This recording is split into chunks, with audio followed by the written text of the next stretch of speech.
Dia buat kajian dan dia ambil tikus. Tikus dua grup tikus, satu grup tikus dia pergi makan je, tiap hari makan je. Satu grup ni dia pergi makan hari ni esok puasa, hari ni makan esok puasa. Tikus yang berpuasa ni, yang puasa hari puasa ni, dia kuat untuk bertahan daripada penyakit tu.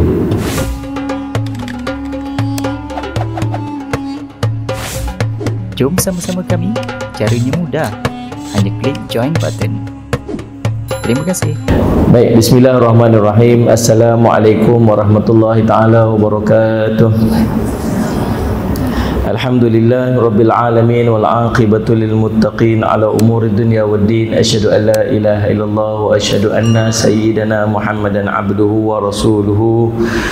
Wa nusalli wa nusallim ala habibil karim sayyidina Mustafa sallallahu alaihi wasallam wa ala alihi wa ashabihi wa man tabi'ahum bi ihsanin ila yaumiddin. Subhanaka la ilma lana illa ma 'allamtana innaka antal alimul hakim. Rabbi shrah li sadri wa yassir li amri wa hlul 'uqdatam min lisani yafqahu qawli. Bismillah ma syaa Allah la yasuqul khaira illa Allah ma syaa Allah. La yasrifu su'a illa Allah ma syaa Allah. Ma kana min ni'matin fa min Allahi ma syaa Allah. Wa la hawla wa la quwwata illa billah al-aliyyil azim. Amma ba'du. Sebelum kita nak mula majlis, kita sama-sama baca Sayyidul Istighfar. Sayyidul Istighfar ataupun penghulu segala istighfar. Tidak ikut saya baca. Bismillahirrahmanirrahim. Allahumma anta rabbi la ilaha illa anta khalaqtani wa ana abduka wa ana ala ahdika wa wa'dika mastata'tu a'udzu bika min syarri ma sana'tu abu'u laka bi ni'matika alayya wa abu'u bi dhanbi faghfir li fa innahu la yaghfiru dhunuba illa anta. Amin ya rabbal alamin. Itu nama Sayyidul Istighfar, ataupun penghulu segala istighfar. Baik, kita berada pada hadis yang ke-736 Salli ala Sayyidina, dan hadis pertama pada bab tidak mencela makanan dan anjuran memujinya. Baik tuan-tuan, kita masih berada dalam bab kitab adab-adab makan, dalam kitab Riyadhus Shalihin karangan Imam An-Nawawi rahimahullahu taala. Hadis yang ke-736, wa an Abi Hurairah radhiyallahu anhu qala ma'aba Rasulullah sallallahu alaihi wasallam ta'aman qattu in ishtaha'u akalahu wa in karihahu tarakahu. Muttafaqun alaih. Daripada Abi Hurairah radhiyallahu anhu, dia berkata, tidak pernah sekalipun Rasulullah SAW mencela makanan. Jika berselera, jika dia sedap, maka baginda memakannya, dan jika dia tak suka, bila baginda tak suka, maka baginda akan meninggalkannya. Muttafaqun alaih. Simple aja tuan-tuan, salih alaihi wasallam. Ini merupakan salah satu daripada adab kita bila kita berhadapan dengan makanan. Mencela makanan dengan maksud kita tidak redha ataupun kita tak suka makanan tu dihidangkan kepada kita, mungkin disebabkan oleh hal-hal yang tertentu. Makanan tu tak sedap ke, makanan tu terlebih masin ke, makanan tu terlebih manis ke, dia boleh kata ni lori gula terbalik tadi ke, perli. Perkataan-perkataan macam tu akan menyebabkan orang yang masak tu dia terasa hati. Tak ada manusia yang nak hidang makanan kat kita benda tu tak sedap. Tidak. Dia akan cari paling sedap sekali. Kadang-kadang bukannya dia pernah masak, tak pernah masak, dia refer dekat YouTube. Resepi. Subhanallah. Sambil masak sambil duduk tengok, saya masak sambil duduk tengok, saya masak tengok. Dia duduk rasa, dia try nak buat paling tambah belum puasa, bukan dia duduk rasa. Kita ni mulut tak ada insurans ni orang. Tak sedap, tak hati masak, tak payah masak. Kawan tu tuan-tuan dah habis hati dah dia, habis perasaan dah dalam masak tu kat kita. Tuan-tuan, kalau kita sebut tu macam kecil hati dia. Ada seorang Salih Semat, dia pergi beli tembikai. Dia beli tembikai Salih Al-Syed Muhammad. Kemudian dia bawa balik ke rumah dia. Balik ke rumah dia, Salih Semat tengok-tengok, dipotong-potong, dia potong tu, tengok tembikai tu tembikai yang tak manis macam tu. So dia pun mungut gitu, tak manis lah tembikai ni, tak sedap. Suami dia dengar, suami dia kata kat isteri dia, awak kata kat siapa? Kata kat siapa tembikai tu tak manis tu? Dia kata, itulah beli tembikai ni. Biasa beli, tak beli tu. Sedap, tembikai tawak. Kamu komplain kat siapa? Kamu komplain dekat orang, tak komplain kat saya beli. Saya bukan tahu, kata tembikai, sudah pasti saya nak beli tembikai yang paling manis, nak bagi awak makan. Atau kamu komplain dekat tukang yang jual tu, sudah pasti orang jual tu pun dia nak jual yang paling manis supaya nanti orang beli lagi kat dia. Takkan dia saja nak jual yang tawar, yang tak masak. Lepas tu awak nak komplain dekat yang tukang tanam pokok tu. Dia pun kalau boleh, dia mesti, takkan dia nak tanam pokok yang semua tawar macam ni, dia mesti nak tanam pokok yang paling sedap, yang paling manis. Habis dah semua tak ada salah kat Tuhan kot. Nak blame Allah pasal buat waktu tu pun silap kita macam mana. Tuan-tuan, tak ada siapa pun nak buat dekat kita makanan yang tak sedap. Unless dia memang beluat kat kita semua, dia tak mau main kita, dia tak mau kita main rumah dia. Kita main rumah dia, kita suruh balik cepat sikit, masak lagi.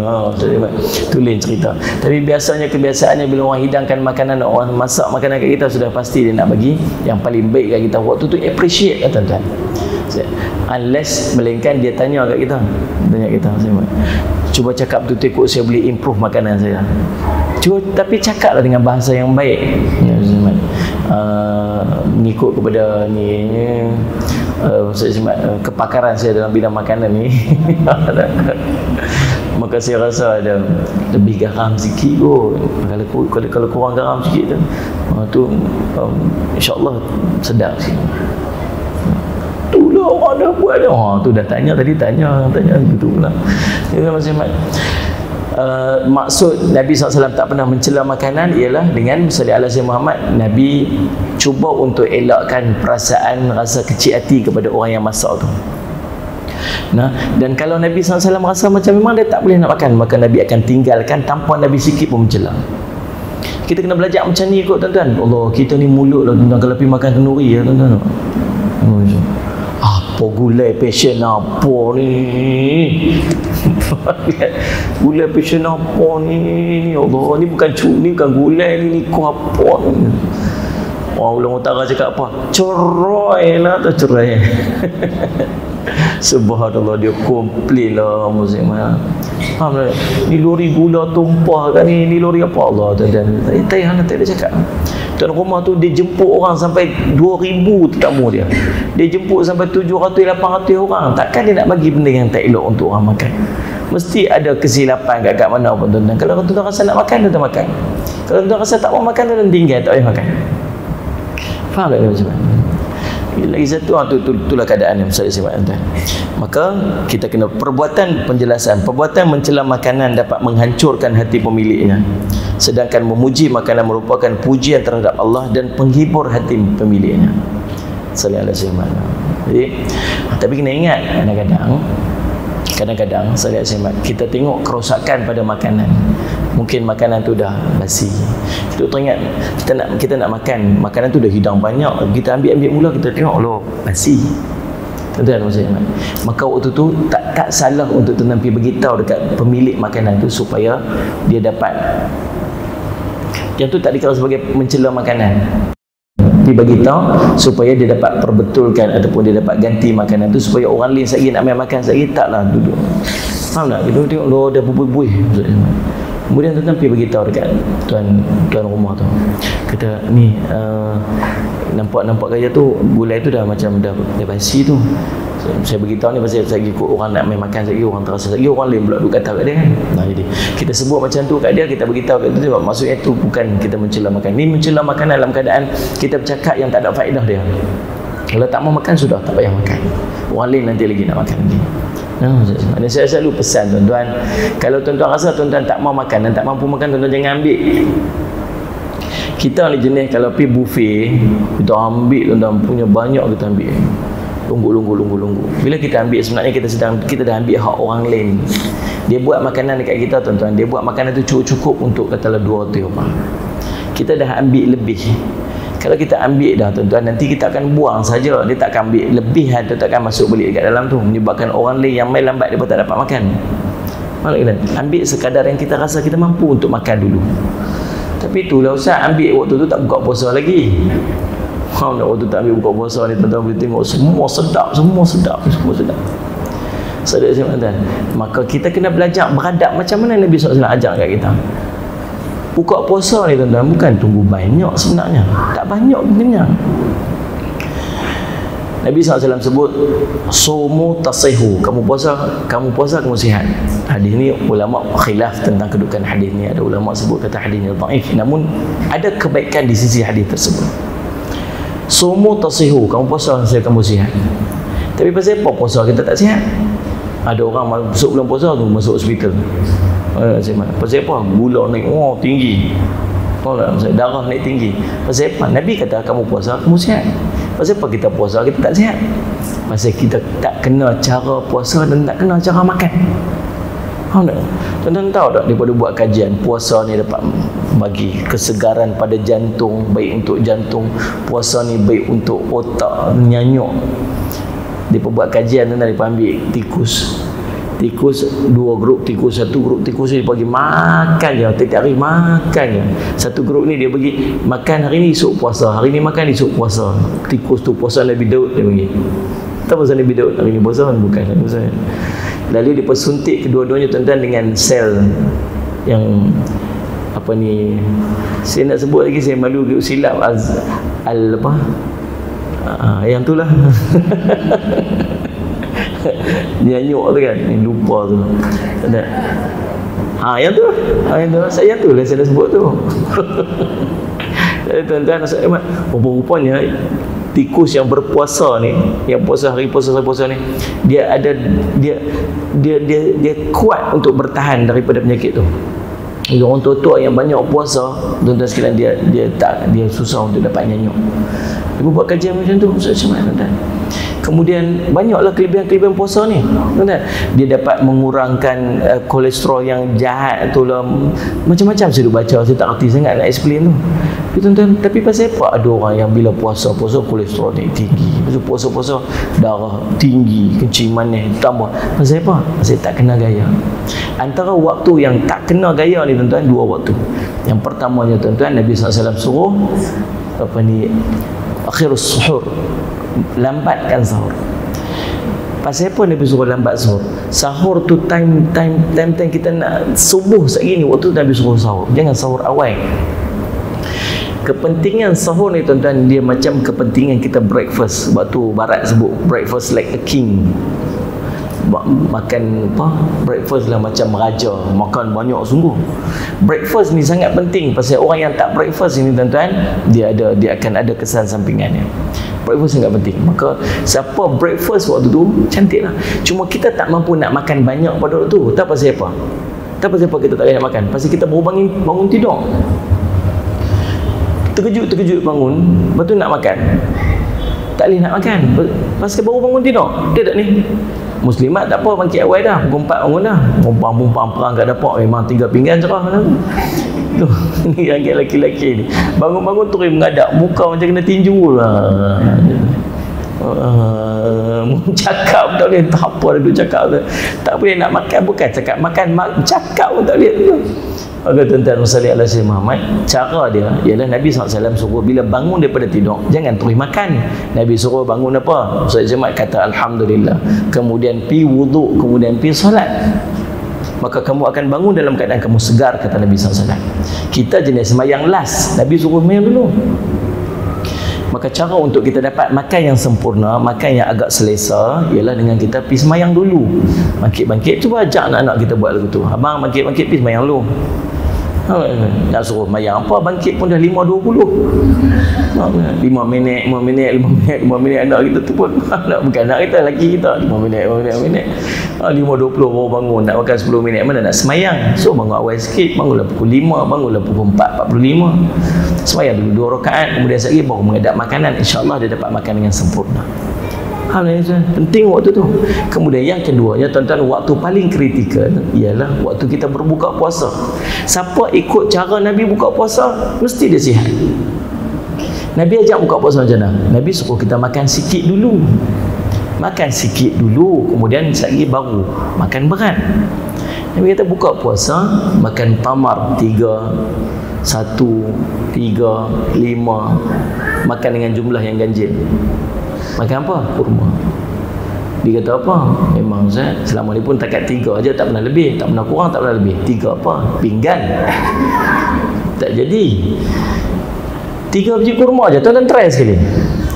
Ni dah nak hujung Ramadan dah. Saya duduk cadang mata tuan-tuan, tapi dia jumpa tuan-tuan ni dah hujung, dah nak buat guna. Cuba ajak untuk makan sikit dulu, kemudian pergi sembahyang. Ambil ayak sikit, ambil kurma sikit, ambil pula kuih-kuih sikit, tak tu. Tak, cuma satu je, jangan tak setempat. Kalau sekali nak makan berat, jangan longgok setempat. Sebab kalau makanan duduk kat depan, tuan-tuan pergi semayang dulu, pergi makan dulu. Tahu pasal apa? Nabi kata apa? La solata bihadrati ta'am. Tak ada semayang yang dapat kita lakukan dengan sempurna bila makanan telah dihidangkan.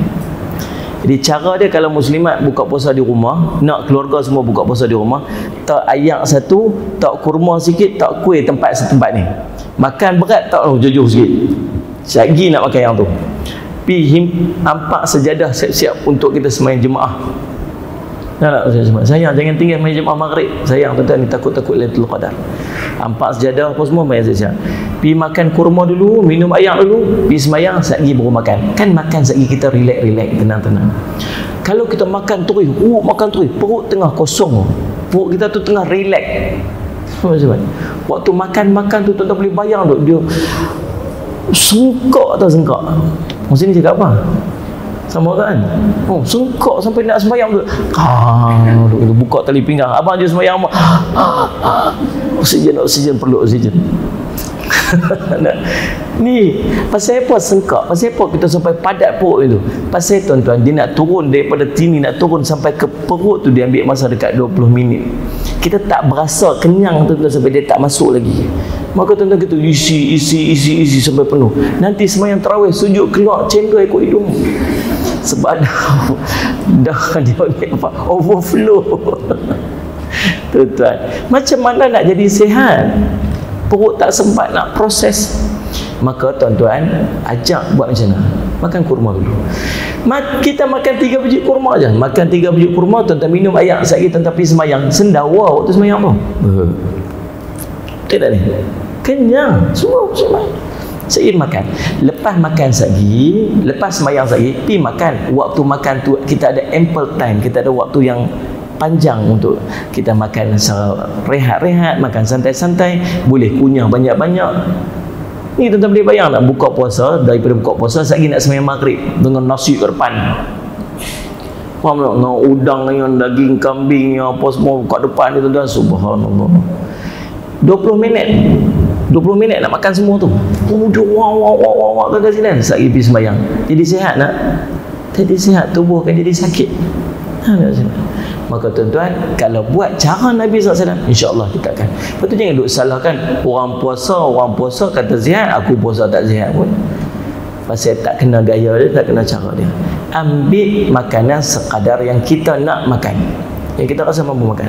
Tuan-tuan muslimat, dalam kaedah tasawuf, mengurangkan makanan akan menambahkan ibadat. mengurangkan makanan akan menambahkan ibadat. Kalau tuan-tuan muslimat nak banyak ibadat, maka tuan-tuan kena belajar kurang makan. Lagi nak banyak buat ibadat, lagi kena kurang makan. Sallallahu alaihi Muhammad. Daripada sepinggan nasi kita tuan-tuan boleh reduce kepada separuh pinggan. Sampai ke tahap tuan-tuan hanya dapat makan memadai untuk kita makan satu pinggan nasi. Sepinggan nasi kita tu hanya quarter nasi. Tuan-tuan akan tengok waktu tu tuan-tuan nak bangun untuk ibadat pun sedap. Tuan-tuan nak bangun untuk qiyamul lail pun sedap. Tuan-tuan nak baca Quran pun sedap. Pasal apa? Pasal perut kita tak terlalu kenyang. Kena belajar buat macam tu lah. Kata Nabi SAW, kalau dia hanya ambil makanan yang dia nak makan sahaja. Kita belajar buat macam tu, insyaAllah. Nabi tuan-tuan pergi buka puasa di masjid, memang mereka hidang siap-siap setengah masjid tu, hidang siap dah. Bila hidang siap-siap dah tuan-tuan, dia duduk rumah stesen cantik dah. Dia main cari tu tempat udang duduk berdiri tu, tu dia duduk. Dah cantik tapi mengadap tu udang-udang lah tu. Tuan-tuan pengurusi masjid buat pengumuman pula. Tuan nampak tak kurma kat depan tu? Kita makan kurma tu dulu, sekejap kita pergi semayang. Lepas tu sekejap baru kita main makan balik. Tuan-tuan agak boleh dah ada semayang tu, khusyuk nak. Allahu Akbar. Pergi dah udang aku nampak gaya cerah sekejap. Lagi dengar budak-budak berawai kat belakang tu, memang confirm cerah dah sekejap. Kawan yang sembahyang kat belakang pintu, aku kira clear tempat aku ni kira lagi lepas bagi salam pintu kawan mana tu imam kat depan pun tak khusyuk. Aku tempat insyaAllah dia simpan kot. Tak boleh tuan-tuan. Kalau dah teridang tu tapi makan dulu saja. Sebab tu diasingkan. InsyaAllah. Baik tuan-tuan sekalian, salli alaihi Muhammad. Jadi ini merupakan adab. Kalau salli alaihi Muhammad, makanan yang kita makan itu yang tak mampu untuk kita makan, maka jangan kita cela. Belajar untuk buang adab ni. Sebab kita ingat dalam hati kita, tak ada orang yang sengaja nak menghidangkan makanan kepada kita, makanan yang tak sedap. Satu nak. Dan akhir kepada celaan tu apa? Kembali kepada Allah. Faham tak? Yang keduanya, saya cakap apa? Nabi SAW, jika baginda berselera makan, maka baginda akan makannya. Jika baginda tak suka, maka baginda akan meninggalkannya. Cuma jangan mencela. Baik, sallallahu alaihi wasallam. Hadis yang berikutnya 737. Wa an Jabir radhiyallahu anhu anna an-nabiy sallallahu alaihi wasallam sa'ala ahlahu al-udma فقالوا ما عندنا إلا خلوا فدعا به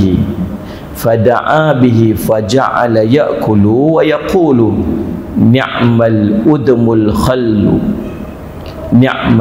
الخل رواه المسلم. Daripada Jabir radhiyallahu anhu, Nabi SAW pernah menanyakan lauk kepada isteri-isterinya. Nabi SAW balik rumah, biasa Nabi SAW tanya, ada lauk tak di rumah, ada makanan tak di rumah. Tahu pasal apa Nabi SAW tanya ada makan di rumah? Sebab kebanyakan masa di rumah Nabi tak ada makanan. Aisyah radhiyallahu anha pernah ditanya oleh sanak saudara dia nama Urwah. Urwah ini anak kepada sallallahu alaihi wasallam Asma binti Abu Bakar, kakak kepada Aisyah. Ayahnya bernama Zubair bin Awam, sahabat Rasulullah SAW. Nama dia Urwah bin Sallallahu Alaihi Wasallam Zubair bin Awam radhiyallahu anhu. Pergi ke rumah mak saudaranya Aisyah radhiyallahu anha. Aisyah kata dekat Urwah, dia kata, kami keluarga Nabi ni bulan berganti bulan, dia kata, dah lama dah rumah Nabi, dapur rumah Nabi tak berasak. Lama dah dapur rumah Nabi tak berasak. Kata habis tu apa yang keluarga Rasulullah makan? Kami makan tamar dengan air sejuk je. Tuan-tuan, rumah Nabi tak ada makanan, itu biasa. Kadang-kadang Nabi SAW balik ke rumah, Nabi SAW tanya dekat isteri-isteri dia, ada makan tak hari ni? Dijawab oleh isteri dia, tak ada makanan. Berbeza dengan kita suami kita balik rumah, dia bukan tanya ada makanan hari ni, dia tanya makanan apa ada hari ni. Maksudnya makanan tu confirm ada, cuma jenis apa aja. Ini ayam ke, ini daging ke, ini apa. Tuan-tuan sallallahu alaihi wasallam. Lalu Nabi SAW balik tanya isteri dia, ada makanan apa di rumah, ada lauk apa di rumahnya? Maka mereka menjawab, kita tak punya apa-apa pun, hanya cuka saja dah. Cuka ni apa tuan-tuan sallallahu alaihi wasallam? Nabi tanya lauk dengan maksud makanan asasi daripada roti. Roti ni nak cicah dengan apa? Roti nak cicah dengan apa? Tak ada lauk apa nak cicah, tak ada apa nak cicah nak buat dengan cicah, nak pairing dengan roti tu tak ada apa. Tapi ada cuka je Rasulullah. Cuka. Maka baginda pun minta diambilkan cuka tersebut, lalu makan dengannya sambil bersabda, lauk paling nikmat adalah cuka, lauk paling nikmat adalah cuka. Tuan-tuan sallallahu alaihi Muhammad. Ada dua keadaan kat sini.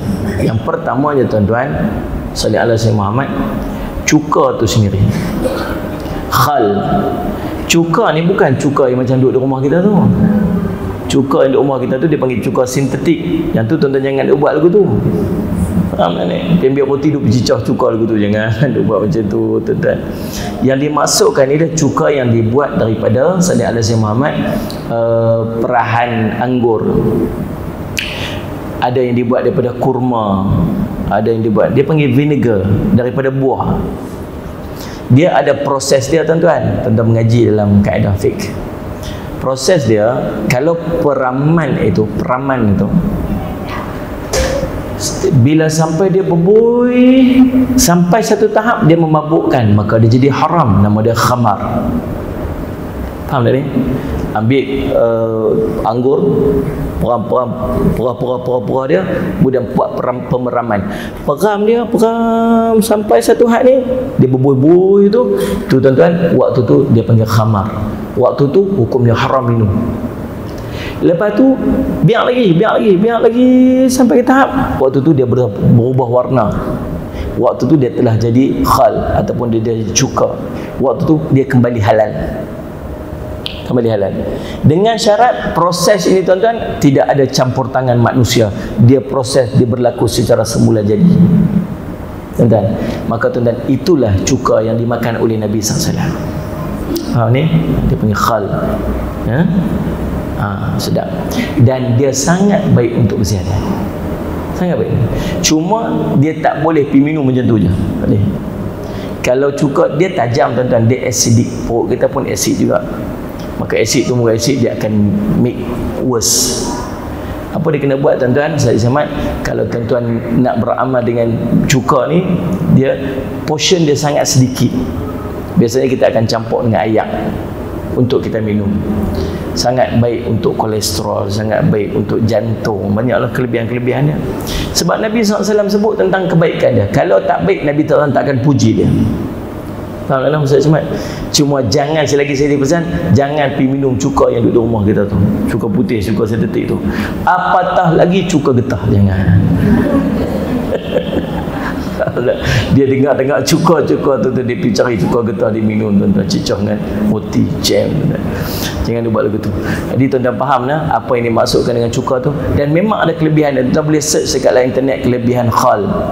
Cumanya saya nak pesan, dia bukan jenis buat minuman yang macam tuan-tuan pergi duduk buah dalam cawan, tuan-tuan pergi separuh minum, tuan-tuan memang burn ni kat dalam. Tuan dia akan, sebab dia tajam. Tuan-tuan, dia sangat minimum dia punya tu, kemudian dibancuh dengan air, kemudian baru dia minum untuk salat simat. Dia akan jadi kesihatan. Dia ada sukatan dia, tak boleh minum terlalu banyak dan sebagainya. Nah, dia perlu buat tuan-tuan satu jenis salat Muhammad, ramuan yang untuk buat cuci jantung apa kan. Saya tak tahulah dia punya tu tahap tu lagu mana. Ada masuk lemon lah, ada masuk khal lah, ada masuk apa lagi? Apple apple hijau apa kan. Macam-macam masuk lagi halia ada apa kan. Berdengung bau dia. Tapi kawan saya dia buat apa? Dia beramal. Tapi tak semua orang jadilah. Ada orang jadi, ada orang tak jadi. Maksudnya ubat-ubat ni pun bukan suit semua orang. Ya tak? Dia kesesuaian tubuh.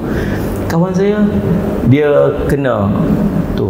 Kemudian dia buat sendiri. Sorry mancung. Alhamdulillah tuan, blockage dia hilang. Memang okey, pergi check balik, pergi x-ray balik tengok. Memang tak sempat untuk buat operation pun. Okey, Ustaz Samad. Tapi lepas tu makan balik. Makan betul tak balik. Dah rasa sihat sikit dah. Gitu. Jadi Ustaz Samad ada kelebihan. Kalau sebut khal mesti ada kelebihan. Pasal apa ada kelebihan? Pasal Nabi SAW sebut. Sama juga dengan madu. Madu ada kelebihan. Allah SWT sebut. Allah SWT sebut dalam Quran. Maka tuan-tuan, Salih Al-Syamat, jadikan dia sebagai amalan. Baik, yang keduanya tuan-tuan, Salih Al-Syamat, tuan-tuan tengok macam mana Nabi SAW menghargai isteri dia. Nabi hargai isteri dia. Yang tu aja ada makanan kat dia.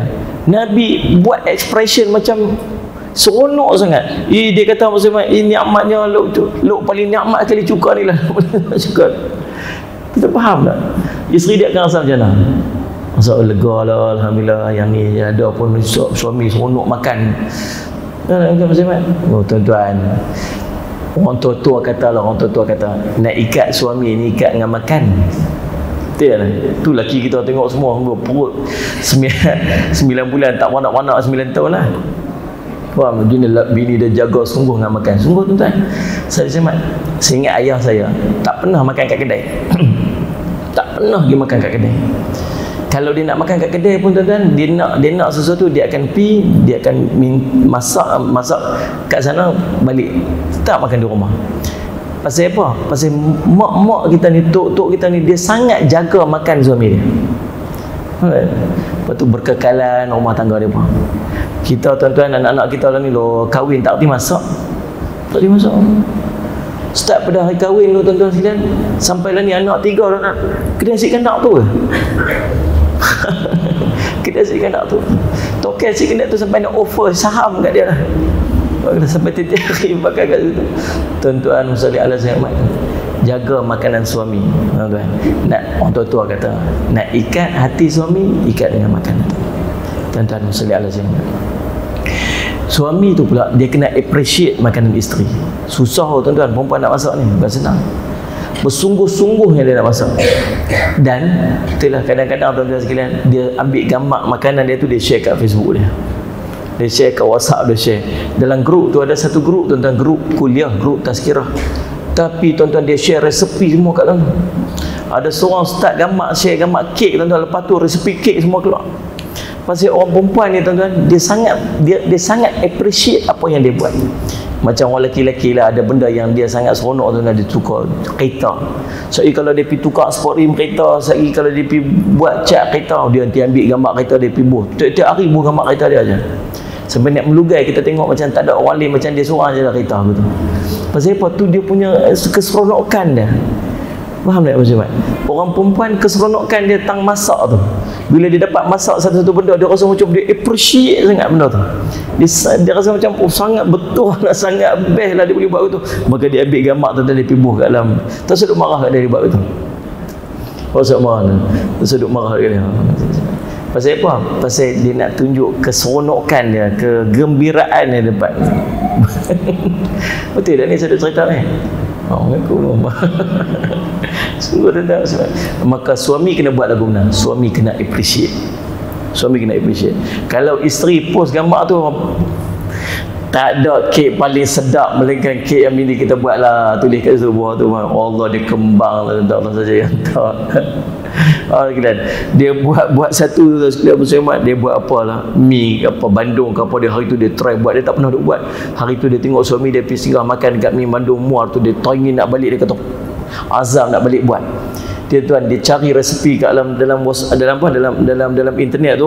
Orang pasal Azmat dekat Syekh Google tu, dia rujuk chef Google tu, dia balik, dia masak tuan-tuan. Allah, maksud laki dia bukan suka sangat hari tu, teringin nak pergi makan sekali je. Balik isteri dia masak. Dia punya jack isteri dia bukan sedap mana pun saja nak raih. Sedap loh, sedap pada yang kedai hari tu ni. Oh, jack tu pun. Faham tak? Sedap pada kedai makan tu. Betul bang? Betul tuan-tuan. Tiap-tiap hari dia buat mi bandung tu. Ini kita pun boleh tahan. Tiap-tiap hari dia buat tuan-tuan, sampai tengok pun dia muntah lah. Maka Jack pun berpada-pada lah. Dan suami pun kena pandai-pandai letak ayat, dan isteri pun kena pandai-pandai faham lah. Jadi tuan-tuan, Nabi sampai kata lauk paling nikmat adalah cuka, lauk paling nikmat adalah cuka. Pasal apa? Pasal nak tunjuk appreciation kepada isteri dia. Ya, walaupun saja isteri dia dapat bagi pada hadis ini terdapat pujian untuk makan berlaukkan cuka. Di dalam Al-Qamus diterangkan khal adalah asam, yakni peraman buatan daripada perahan anggur dan selainnya yang bermanfaat untuk pengubatan perut, busi, luka membusuk, gatal gigitan binatang kecil, kecanduan ubat, kita tak panggil kecanduan, kita panggil apa? Ketagihan. Nah, luka badak, luka bakar, sakit gigi, dan lain-lain lah. Nah, Ustaz Samad, itu di antara kelebihan daripada khal tersebut. Jadi kita faham dekat situ ada dua reason lah. Yang pertama pasal kelebihan khal itu sendiri, yang kedua pasal macam mana Nabi SAW menghargai isteri dia.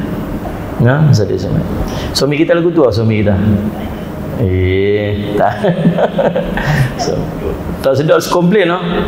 InsyaAllah kalau sedap sebenarnya ya kot lah nak kata terima kasih lah tuan-tuan, katalah terima kasih sekali. Kalau dia pemain saya nak abang kat dia, tapi dia tak main, tak apalah, abang yang menamai lah tuan-tuan. Tuan-tuan kalau tuan-tuan makan, tuan-tuan makan, lepas makan, tuan-tuan kata satu perkataan je tau, sedapnya Allah, tuan-tuan, dia seronok lah. Lagi satu tuan-tuan tahu apa dia? Terima kasih. Ya Allah, cakap terima kasih ya. Terima kasih lah tolong masak ni. Ya Allah, tuan-tuan, dia rasa macam ni nak masuk dapur balik masak lagi. Ya Allah, appreciation dia panggil, appreciation. Allah maksudnya. Baik tuan-tuan.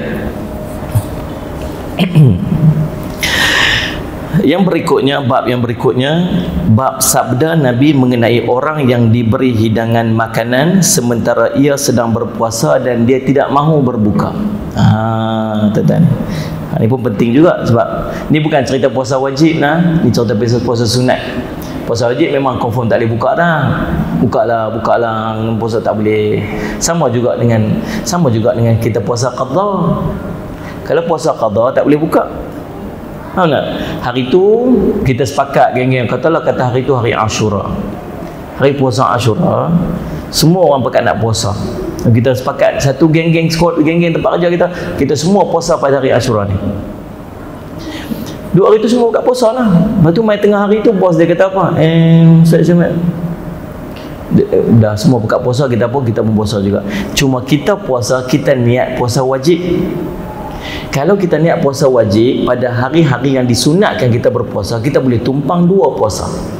Satu niat puasa wajib dengan puasa sunat itu menumpanginya. Boleh dapat 2 kelebihan, dapat 2 puasa. Tak boleh niat puasa sunat, puasa wajib tumpang. Tak boleh. Dia kena niat puasa wajib, puasa qada, puasa sunat tumpang. Itu boleh. Tak boleh. Lalu subhanallah tuan-tuan, bila bos tengok pasal apa semua tak makan lunch hari ni? Dia kata kami semua buka puasa hari ni. Oh, hari ni birthday saya nak sambut birthday, ni buat my cake, buat my makanan apa semua. Maka waktu tu Soleh Ahmad tuan-tuan, pakat-pakat kata apa? Tak apalah kalau macam tu, kami pakat-pakat buka puasa. Kalau puasa sunat, sengaja berbuka, makruh hukumnya, tak berdosa. Puasa sekat je lah, main tengah hari tu dah silap Ahmad. Hari ni punya semangat nak puasa sunat, tuan-tuan, main bukan tengah hari, pagi tu lah, lapak asal. Baru pukul 9 pasal lapak perut bunyi kurang sampai makan macam ni. Tuan-tuan, makan membatalkan puasa tu tak salah dan tidak berdosa jika puasa sunat. Cuma makruh hukumnya sengaja. Tapi ada ketika dia tuan-tuan, dia Salih Semat, dia kena berbuka. Sebab antaranya tuan-tuan, dia contoh dia VIP. Dia ni orang buat kenduri, Salih Semat, dia pergi makan kenduri tu. Sampai-sampai pak kenduri tu, Salih Semat tengok-tengok, kata sila saya nak makan. Minta maaf lah, saya puasa. Dah puasa ke ni, kami buat meja khas ni untuk tuan. Ni tempat khas ni untuk tuan ni. Kami harap sangat tuan dapat makan semua. Waktu tu kita VIP, kita sangat diharap, maka waktu tu berbuka lebih utama untuk kita. Tapi kalau kita ni tak ada orang apa-apa, tak ada siapa-siapa, kita ni orang biasa-biasa jemput orang kenduri je. Pipi kata, saya jemput makan. Tak apalah, saya main ni sebab meraihkan jemputan, tapi saya puasa, saya minta maaf lah. Oh, tak apalah, tak apa. Kalau orang sama-sama faham kan senang.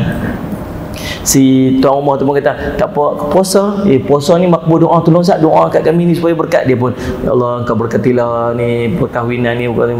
Makasih nak ambil elok-elok sikit abang untuk buka puasa balik. Kan seronok lagu tu.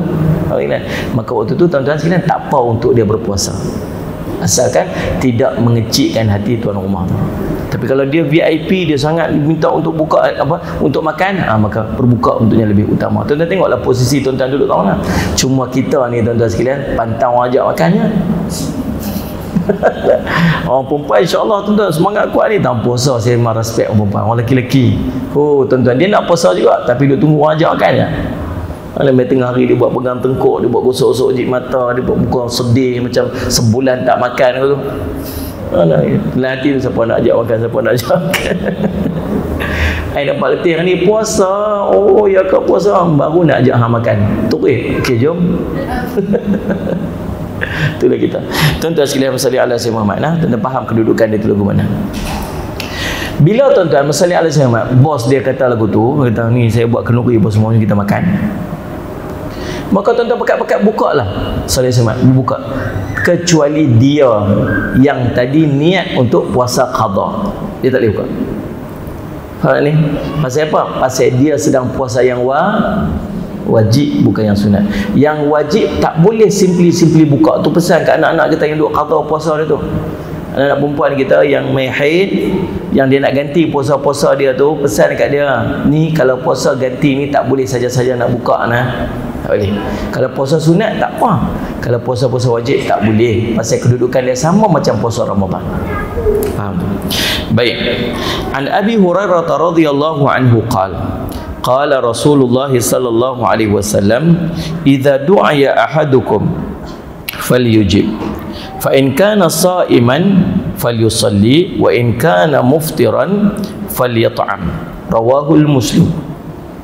Daripada Abi Hurairah radhiyallahu anhu, dia berkata, Rasulullah SAW bersabda, jika salah seorang di antara kamu diundang, yakni dijemput untuk pergi ke majlis kenduri. Kalau kita dijemput kenduri, tuan-tuan tengok jenis kenduri. Kalau kenduri walimatul urus, wajib pergi. Kalau tak boleh pergi, kena maklum dekat dia kata tak boleh pergi. Ada undangan-undangan yang kita wajib pergi. Kalau tak boleh pergi, mak siap-siap. Dia panggil waktu dia panggil tu, hantar main WhatsApp kan, hantar main kadang-kadang pergi ke rumah. Orang sekalian, kita ni nak kena panggil kenduri ni, kalau tak pergi mengadak tu tak pergi kita ni kadang-kadang tu. Orang kampung kan, kena pergi ke rumah dia. Bukan sekat pergi panggil, kena bagi kad. Tak bagi kad tak pergi. Pasal apa tak pergi kenduri tu ni? Tak panggil pun, bukan pergi rumah panggil, tak bagi kad pun. Tak bagi kad pun tak pergi. Baju tu kita ni.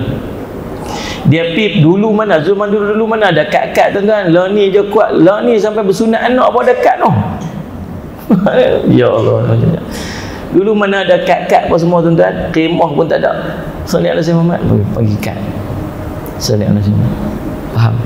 Tuan-tuan, salli ala sayyidina Muhammad. Tak ada kad tak pi. Bagi kad pun dia tak tahu mah.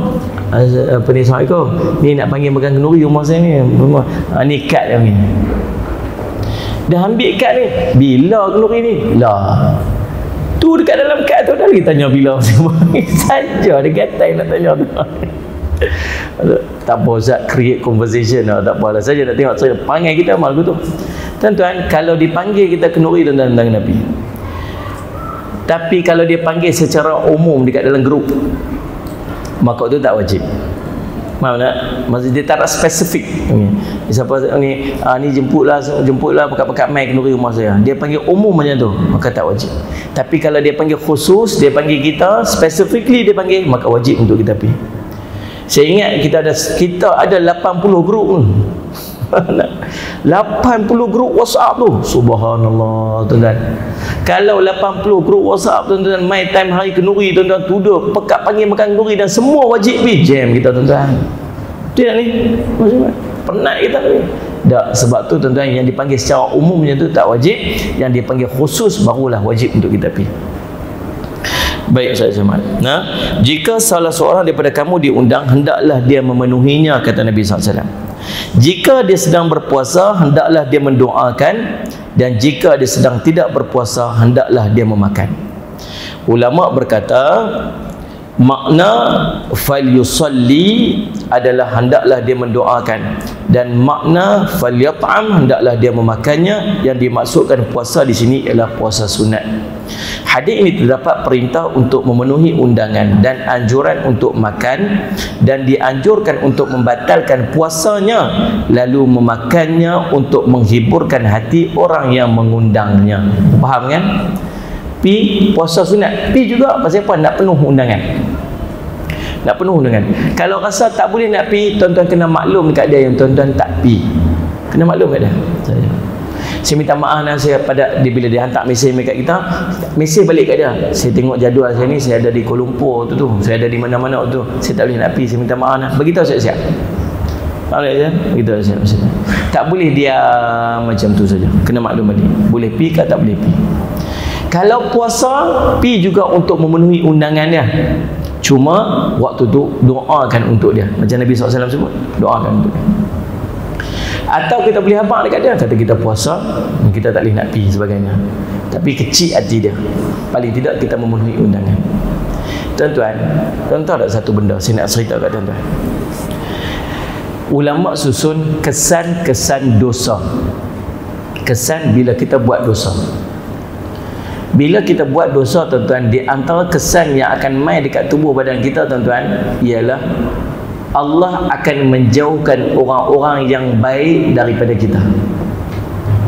Walhal dalam hidup kita sangat memerlukan orang baik. Bukan setakat waktu hidup, sampai kita mati, kita duduk dalam neraka pun orang baik boleh tolong kita. Hadis riwayat Bukhari dan Muslim. Bila Nabi SAW cerita nanti di dalam syurga ada orang yang bersungguh-sungguh minta, ya Allah ni, ada kawan aku dulu yang di dunia dulu, dia puasa sama dengan aku, dia semayang sama dengan aku, dia buat ibadat sama dengan aku, tapi aku tak jumpa dalam syurga. Ya Allah, dia duduk dalam neraka, boleh tak tolong keluarkan dia dalam neraka? Tuan-tuan, ni kawan yang baik. Bukan boleh tolong kita sekat dunia, dalam tolong kita lagi. Lalu Allah kata apa? Kamu pi keluarkan sebahagian daripada mereka, keluarkan mereka.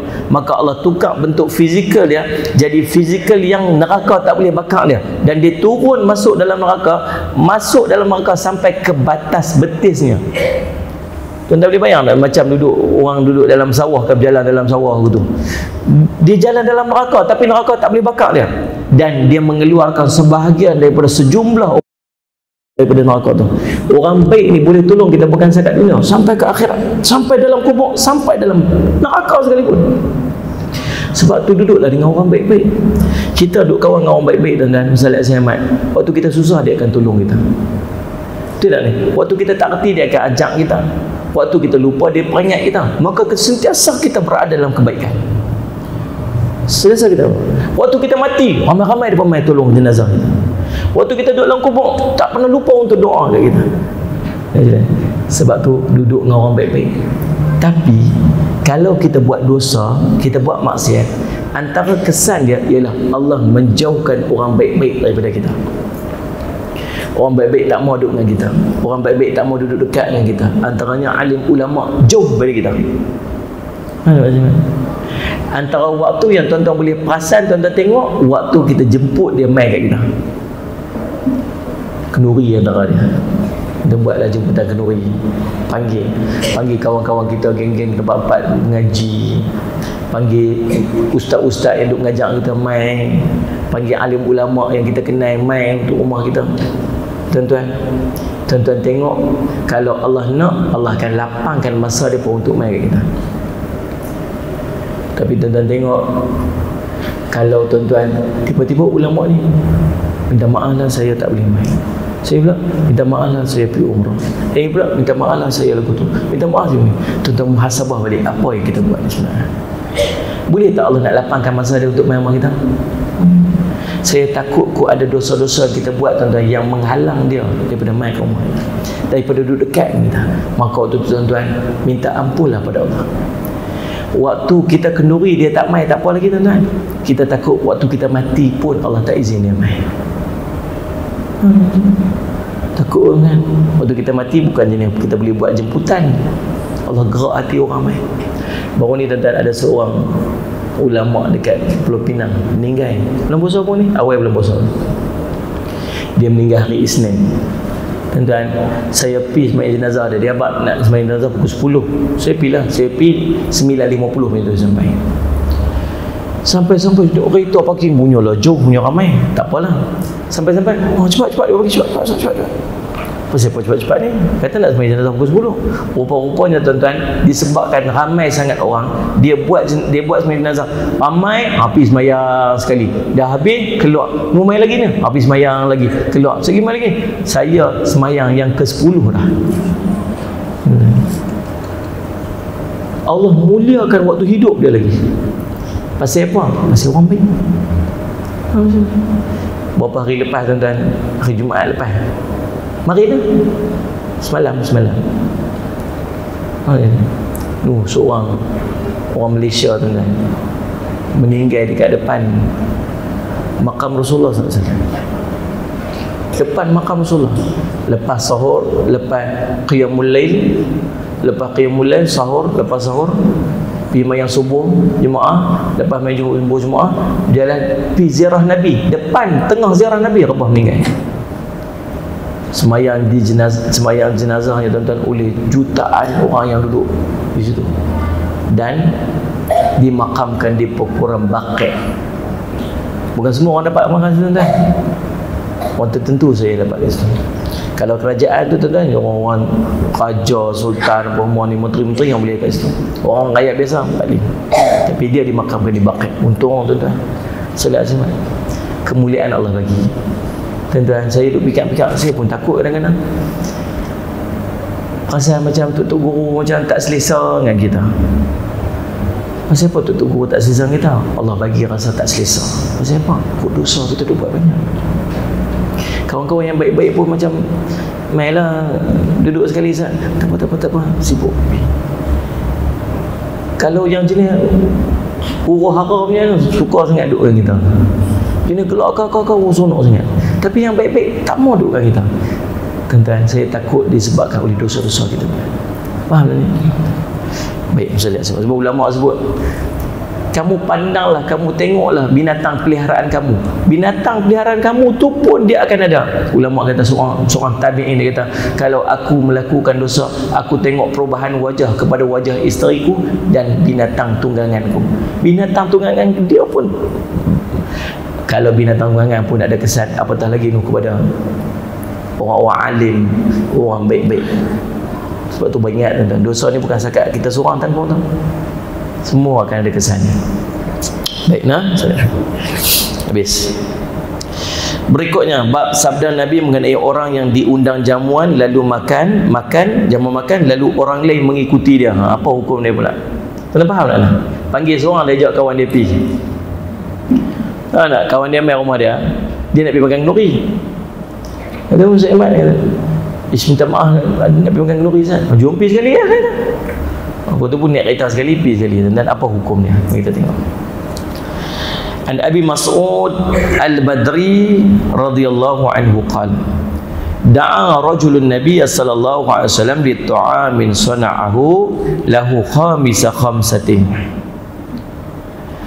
Fatabi'ahum rajulun falamma balagha al-bab qala an-nabiy sallallahu alaihi wasallam anna hadha tabi'ana fa in syi'ta an ta'zana lahu wa in syi'ta raja'a qala la bal adhana lahu ya Rasulullah, muttafaqun alaih.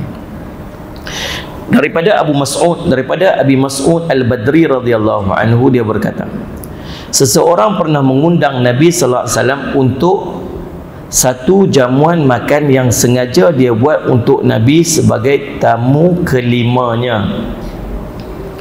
Ternyata dia diikuti oleh seorang lelaki. Maka ketika sampai ke pintu, Nabi SAW bersabda, orang ini mengikuti kami. Jika kamu menghendaki, izinkan dia turut makan. Jika tidak, biarkan dia kembali. Orang itu berkata, jangan, kerana aku telah mengizinkannya, wahai Rasulullah. Penjelasan. Pensyarah berkata, orang yang mensyarahkan, ini tidak bertentangan dengan hadis yang lain tentang ikut sertanya Anas dengan Nabi sallallahu alaihi wasallam tak kala beliau telah diundang oleh seorang tukang jahit. Baginda telah diundang oleh seorang tukang jahit untuk satu jamuan makan. Kerana hadis ini mengandungi makna jika tidak diketahui keredaan tuan rumah, sehingga berbeza halnya jika sudah dipastikan adanya keredaan tuan rumah. Dua keadaan. Yang pertama, tuan rumah kata kat kita, jemput main makan, kemudian ajak kawan-kawan yang lain sama. Tu maksud dah ada keredaan, tak payah minta izin. Pernah dapat tak mesej tu? Dia kata, ya aku buat kenduri sikit, mai jemput mai lah, lepas tu ajak kawan-kawan lain sama mai. Ajak geng jemaah masjid sekali mai. Itu yang berlaku kepada Anas bin Malik bila Nabi SAW dijemput untuk pergi makan di rumah tukang jahit Salih alaihi Muhammad, dan Nabi diizinkan untuk ajak orang lain sama. Maka Anas ikut sekali. Tapi kes yang macam ni Nabi buat khas untuk Nabi, dia buat khas untuk Nabi aja. Dan Nabi tu undangan kelima. Maksud dia jumlah orang yang nak makan tu dah calculated dah. Dah ada dah jumlah dah. Kita buat kenduri rumah macam tu tuan-tuan. Tidak ni. Nak buat makan untuk berapa orang? Untuk 20 orang. Ni makan untuk berapa? Untuk 100 orang. Memang kita dah set dah. Tuan-tuan, tiba-tiba dia main bawa kawan dia. Apa akan jadi? Mungkin sekali makanan tak cukup. Betul tak tuan-tuan? Maka kita tak boleh nak pandai-pandai. Kita sebagai tetamu tak boleh nak pandai-pandai ajak orang sendiri. Yang boleh makan ialah orang yang diundang. Orang yang tak diundang tak boleh makan sebab dia tak dapat undangan. Tak apalah, jomlah, dia panggil aku makan, jom makan sekali. Tak boleh tuan-tuan. Kita bukan, itu bukan hak kita. Faham tak? Nak bagi orang lain untuk izin makan kita, bukan hak kita untuk izin tuan-tuan. Kita kena minta izin pada tuan rumah. Nabi SAW sampai kat pintu, Nabi SAW pergi jumpa tuan rumah dia. Tuan rumah ni, Ustaz Ismail ni kawan saya, dia ikut saya main sekali. Kalau bagi, saya nak makan. Kalau tak bagi, saya nak suruh dia balik. Dan tuan rumah punya hak kata apa? Saya minta maaf, saya tak bagi. Tak pasal apa? Pasal dia buat cukup-cukup untuk orang makan tu je. Sekali dia main, sekali makan lebih pula guna. Dia kelang kabut, jadi susah sebagainya. Maka tuan-tuan, dia ada hak untuk dia tak izin, dan orang tu tak boleh nak pergi marah dia, tulis dalam status Facebook dia. Apa punya manusia orang pergi makan sampai depan rumah pun dia tak bagi pergi makan apa semua. Tuan-tuan, jangan buat lagu tu. Tu hak dia. Dia ada calculation dia dah ada keperuntukan, dia dah kira dah. Maka punya hak tuan rumah untuk izinkan dan tak izinkan. Tapi biasa sampai depan rumah dia, biasa tuan rumah kata apa? Sila main-main lah. Sebab biasanya kita buat kenduri, kita buat projection lebih dah sikit daripada jemputan kita kan. Kita buat untuk 800 katanya, kita buat siap-siap 1000. Satgi pasal apa? Satgi ada bawa anak lah, satgi bawa ni, satgi bawa kawan-kawan ramai. Maka tuan-tuan biasanya kita buat sikit lebih. Maka sila tak ada masalah apa. Tapi saya nak beritahu dua benda.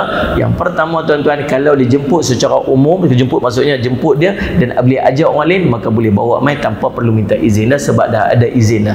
Yang kedua, kalau tak ada izin, dia panggil hanya kita seorang, maka kita bawa kawan kita, kita perlu minta izin dan tertakluk kepada keizinan tuan rumah. Kalau tuan rumah izin, maka boleh makan. Kalau tuan rumah tak izin, maka jangan pergi makan. Faham tuan-tuan?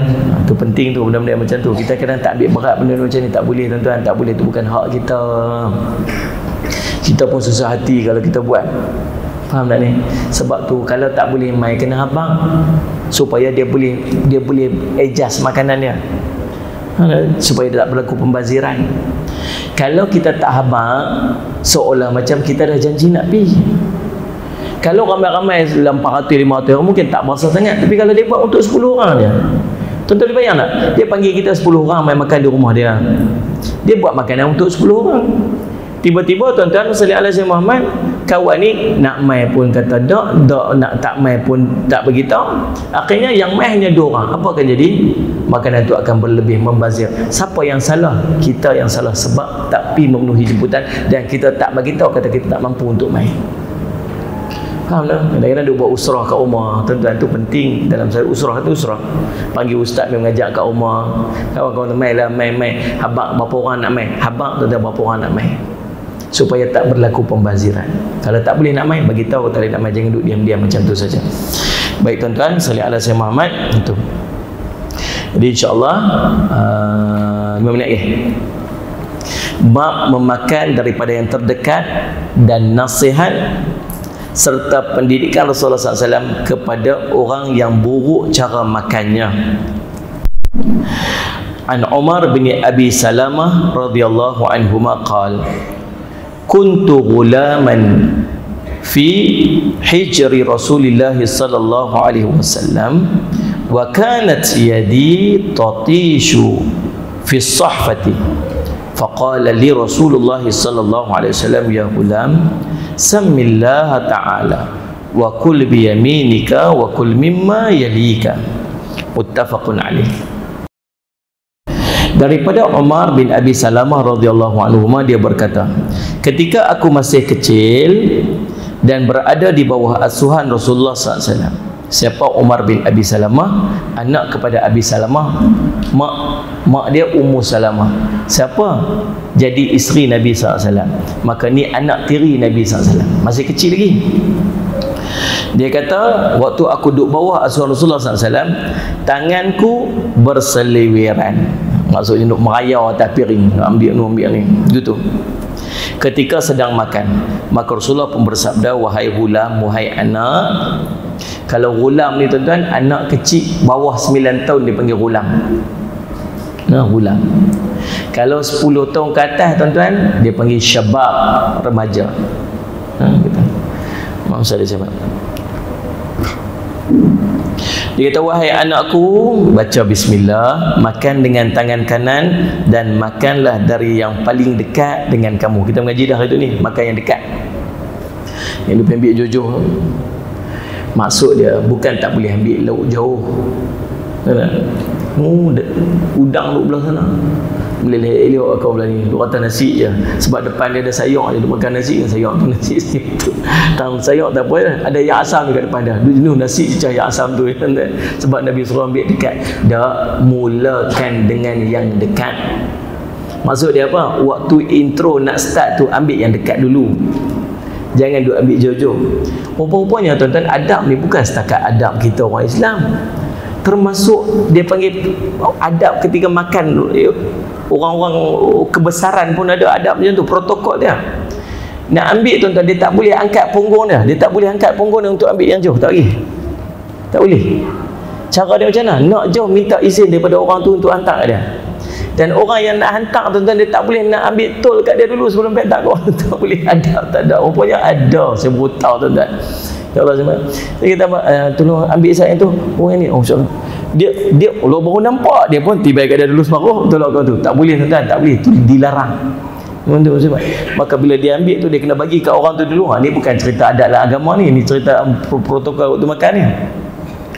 Dia kena bagi kat orang tu dulu, orang tu ambil tu sekalian, lepas tu sekali barulah dia boleh minta balik izin untuk dia ambil. Pasal dia kira ambil hak orang tu. Orang tu waktu orang tu minta. Maksud bila nak makan yang dekat dengan dia dulu, ambil yang dekat dulu. Sebab tu kita tengok tok kita dulu, bila dia makan, dia makan nasi dulu. Lauk tak boleh lagi, dia akan ambil nasi dulu, dia makan dulu. Makan dulu nasi. Pasal apa? Nak mengambil adab Rasulullah SAW. Sallallahu alaihi wasallam. Hadis ini menjelaskan tentang adab-adab makan dan perintah untuk makan makanan yang paling dekat jika dalam satu tempat makanan. Wa an Salamah ibni Aqwa' radhiyallahu anhu anna rajulan akala 'inda Rasulillah sallallahu alaihi wasallam bi shimalihi faqala qul bi yaminika qala la istati' qala la istati'ta ma mana'u illa al-kibr fama rafa'a illa fi rawahul Muslim. Daripada Salamah bin Al-Aqwa, ada seorang laki-laki makan di sisi Rasulullah dengan tangan kiri. Maka Nabi SAW bersabda, makanlah dengan tangan kanan. Dia menjawab, aku tak boleh. Lalu baginda bersabda, kamu tak akan boleh. Tiada yang dapat membuat, tiada yang membuatnya menolak melainkan kerana sombong, sehingga setelah itu tangannya tak boleh diangkat sampai ke mulutnya. Hadis riwayat Muslim. Tuan-tuan, Nabi marah orang makan tangan kiri. makan tangan kiri. Nabi SAW marah. Nabi pernah tegur seorang tu, jangan makan tangan kiri. Dia kata, tak boleh lah Rasulullah, tak boleh. Dia tak boleh tu bukan sebab dia tak boleh, tapi dia sebab dia sombong. Dia ada setengah orang, dia jenis orang tak boleh orang tegur dah. Tak boleh orang tegur. Setegur tu macam-macam alasan dia belit-belit tu. Rasulullah kata apa kat dia? Rasulullah doa kat dia, memang tak boleh dah lepas ni. Sungguh lepas tu dia tak boleh angkat dah tangan kanan dia. Tuan-tuan masalah sebab nak beritahu betapa Nabi SAW melarang orang makan tangan kiri. Sebab orang makan tangan kiri ni tuan-tuan, dia makan dengan syaitan. Nah, saya sebab kan hari tu kita dah mengaji dah tentang dia makan tangan kiri, kemudian Nabi SAW melarang dekat dia, kemudian dia sebut nama bismillah, syaitan luah balik makanan. Maka tuan-tuan ajak makan tangan kanan. Cumanya tuan-tuan kadang-kadang kita ni ada beberapa benda saya duk tengok. Yang pertama, waktu kita makan steak, kita makan benda yang ada pisau. Kita belajar agak makan kan. Kita jadi orang-orang Eropah ni kan, mata kuning biru dah. Kan, steak ni pisau belah kanan, garfu belah kiri. Dia potong-potong kan. Tuan-tuan tak boleh ni makan tangan kiri. Ni betul-betul balik. Habis nak potong takkan potong tangan kiri Ustaz. Potong tangan kanan pun dah bergerak meja. Potong tangan kiri lagi mau terbelah meja tu Ustaz. Potong je lah tangan kanan. Lepas tu Ustaz lagi waktu nak makan, pindahkan garpu ke tangan kanan kemudian makan. Betul tak? Itu yang pertama. Yang keduanya tuan-tuan, waktu mana? Waktu ambil lauk. Tuan-tuan nak ambil lauk kat depan. Ni lauk kat depan ni, dekat gulai ke kat depan. Tuan-tuan ambil tangan kanan ke tangan kiri? Ambil tangan kiri. Betul tak ni? Kononnya kita nak jaga tu, nak jaga tak mau kotak sudu tu. Kotak sudu boleh basuh tuan-tuan. Ambil sudu, ambil tangan kanan, ambil tangan kanan. Tuan-tuan rasa tak mau kotak tu, tuan-tuan rasa tak kita nak kacau orang lain, tuan-tuan jilat dulu jari ke, tuan-tuan bersihkan jari dulu ke, tuan-tuan ambil makanan. Cuma jangan ambil tangan kiri. Ambil makanan tangan kiri, Nabi SAW sangat larang. Tu kena ingat. Jangan. Yang ketiganya waktu minum air. Tadi kata 2, 3. Teringat satu lagi. Air. Betul. Saya ingat Tok Guru saya, tuan-tuan, tahu dia buat apa? Pergi makan tempat kenduri, ada orang pergi cedok lauk dengan tangan kiri. Tahu dia buat apa lepas tu? Dia ambil lauk tu dengan tangan dia terus. Protes lah tu. Dia ambil lauk tu dengan tangan terus tu. Terus tu. Maksud apa? Tak beradab dengan makanan, dia kata. Kemudian minum air. Tuan-tuan minum air. Tunjuk air. Tak ada air, tak ada. Kalau ada air, so agak boleh tunjuk. Kita pegang tangan kanan, pegang tangan kiri, support dengan tangan kanan. Ya, sebab alasan kita supaya cawan tu tak kotor. Walhasil cawan tu cawan kita. Yang tadi betul lah, kot-kot lah. Nak raih orang depan, orang yang tepi sagi kotor sudu tu. Tak, ni cawan kita sendiri. Kita yang nak minum lagi, kita punya saja, bukan nak kongsi orang lain lah. Tak nak pegang tangan kiri, takut cawan tu kotor. Lepas tu pergi ampu dengan tangan kanan. Ampu ni bahasa orang putih dia panggil support. Kita ampu kan, support lah. Yang main dia yang mana? Tangan ke kiri? Kanan ke kiri? Kiri. Maksudnya kita minum tangan kiri, tangan kanan? Tangan kiri. Kita support. Support tu masuk bukan yang utama. Kita duduk support aja. Tok Guru saya kata, hang nak tipu siapa? Dia kata. Duduk marah duduk kan. Ni nak tipu siapa ni? Nak tipu siapa ni? Tuan-tuan, saya sebut je ni, ada orang marah lah. Ada orang marah. Cuma saya beritahu apa yang guru saya sebut. Tuan-tuan Muslimat, tak salah, ambil lah. Peganglah tangan kanan. Pegang tangan kanan. Cawan tu cawan kita. Kotak boleh basuh. Pegang je. Nabi SAW kata apa? Nabi suruh makan tangan kanan, minum tangan kanan. Takat tu sudah, tak sudah bahar dah. Asal tak mau sangat pegang tangan kanan pun tak mau, okay? Ambil straw, minum dengan straw tu.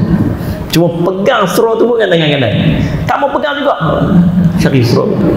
Payah sangat, berkira sangat atas sekalian kita ni. Payah kan. Kalau bab yang benda sedap dengan hati kita ni, nak kilah pilah, nak semua orang tak betul macam tu. Buatlah tuan-tuan, buat. Tak payah duk argue sangat dengan kerja Allah. Apa Nabi kata, tak payah argue sangat, buat. Sekali basuh cawan tu, sekali basuh. Tak kotak mana sangat tuan-tuan. Tuan-tuan tahu tak, sampai adab Rasulullah SAW suruh jilat pinggan. Rasulullah SAW, sekali kita akan jumpa lah, hadiah dia akan datang. Nabi SAW suruh jilat pinggan tu. Makan sampai jilat. Ni, lepas makan, Tangan kita kan, tangan kita lah, tangan kanan, tangan kanan. Kita makan tangan kanan. Tuan-tuan ambil ayak, tuan-tuan basuh tangan kanan ni, basuh. Basuh dengan ayak minum. Ayak minum tu. Basuh dengan ayak minum tu, bersih-bersih. Jangan banyak sangat. Basuh. Jilat-jilat jari apa semua, basuh-basuh jilat jari. Maka dekat dalam plate kita tu ada ayak, ada sisa-sisa makanan. Tuan-tuan, ulama hirup yang dia pun hirup. Tuan-tuan kata apa?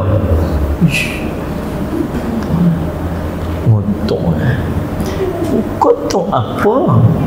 Yang basuh tu tangan siapa? Tangan kita. Ayak basuh tu ayak siapa? Ayak kita. Yang bekas nasi kat dalam pinggan tu bekas siapa? Kita. Kotor main tahu namanya. Nabi SAW suruh buat sampai macam tu. Tu ada sehari nanti kita akan jumpa dalam perbincangan akan datang. Dalam kitab saya pun ada bab yang macam tu. Kita cari.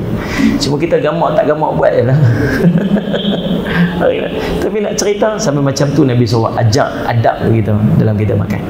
Wallahualam tuan-tuan, insyaAllah lepas benda ni kita akan masuk dalam bab yang berikutnya, bab larangan mengambil 2 kurma kering sekaligus atau semisal dengannya jika sedang makan bersama-sama kecuali si izin teman di sisinya. Tuan-tuan faham tak? Dia takut kurma, dia takut makanan tu habis, dia tiba kat dua-dua. Kurma lah, Nabi SAW ibarat kurma lah, makan kurma tu. Cerita kita ni udang ada 3 ekor tu.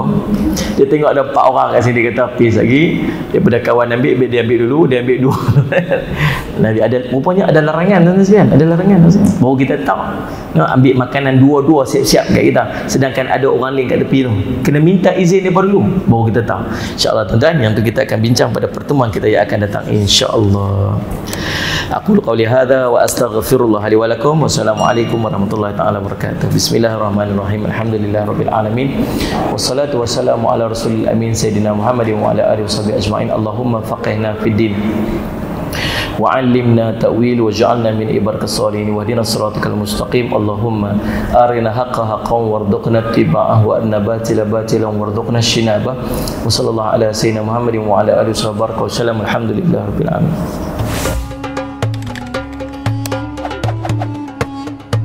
Kristian dengan Islam ni daripada dulu sampai kiamat takkan bersatu. Dalam surah Rum kita akan bergabung seketika dalam Mahkamah Al-Kubra dengan Bani Asfar. Musuh yang kamu akan kecam dan lawan, itulah yang akan banyak menolong agama kamu dan banyak akan masuk Islam secara berbondong-bondong.